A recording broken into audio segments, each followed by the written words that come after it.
सन 2017 की freedom on the net report के मुताबिक अब पहले से ज्यादा हुकूमतें इंटरनेट के आजादाना इस्तेमाल की राह में हायल हो रही और सोशल मीडिया को अपने मकासद के लिए कंट्रोल कर रही हैं।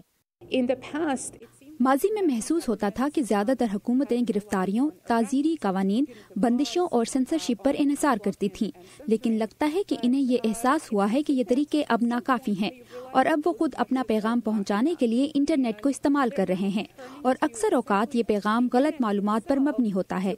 दुनिया भर में शहरी और सियासी आजादियों पर नजर रखने वाले गैर हुकूमती अमरीकी इदारे फ्रीडम हाउस ने दुनिया भर में इंटरनेट इस्तेमाल करने वाली 87% आबादी के जायजे के बाद अखज़ किया है कि पिछले 7 साल से इंटरनेट से मुताल्लिक आजादियों में मुसलसल कमी हो रही है।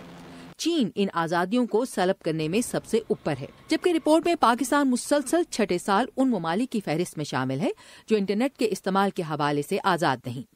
विफाक के ज़ेर इंतजाम कबायली इलाकों में इंटरनेट की 1 साल से जायद अरसे तक बंदिश जैसे इक़दामात को रिपोर्ट में पाकिस्तान की खराब कारकर्दगी की वजह करार दिया गया है। तुर्की, फिलिपाइन और वेनेजुएला उन 30 ममालिक में शामिल हैं जहां की हुकूमतों ने इंटरनेट पर अपने नजरियात को आगे बढ़ाने के लिए गलत हथकंडे इस्तेमाल किए।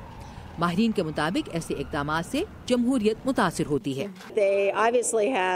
ऐसे इक़दामात से बज़ाहिर तो सियासी गुफ्तगू या हुकूमत को नागवार किसी दूसरी चीज को बंद करने में कामयाबी हो सकती है, लेकिन इससे खुद उनकी अपनी कम्युनिटी में शदीद अदम इस्तेहकाम पैदा होता है। फ्रीडम हाउस की इस रिपोर्ट के मुताबिक खुद अमेरिका में सदारती इंतखाब की मुहिम के दौरान झूठी खबरों के पनपने और सहाफ़ियों को हरासा किए जाने के बायस इंटरनेट फ्रीडम में कुछ कमी वाक़ई हुई। रिपोर्ट का ये भी कहना है कि दुनिया भर में इंटरनेट के 1/4 से भी कम सार्फिन उन ममालिक में हैं जहां इंटरनेट पर मवाद और बरहक आज़ादाना राय के ऊपर कोई काबिल ज़िक्र पाबंदियां नहीं।